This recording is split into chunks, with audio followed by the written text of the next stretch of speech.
در هنگ کنگ معماران با هر وسیله تلاش دارند نرخ منزل را در بازار پایین برند.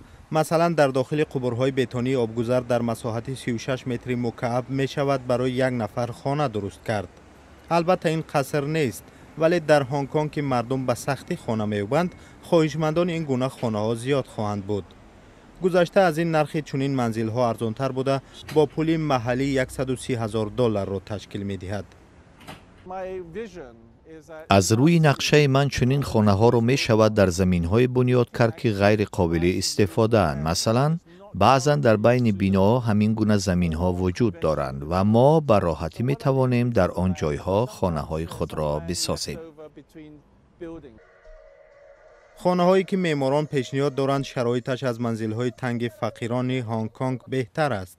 جای زیستی آنها را بنابر خرد بودنش معمولا تابوت نام میبرند. این گونه خانه ها لانه تنگ را میماند که شخص نمیتواند حتی قامتش را در آن راست کند. منزل های الترناتیوی در هنگ کنگ الکی طلبات زیاد دارند. شرکت مارک باکس سالی سوم است که خانه های خرد پیشنهاد میکند.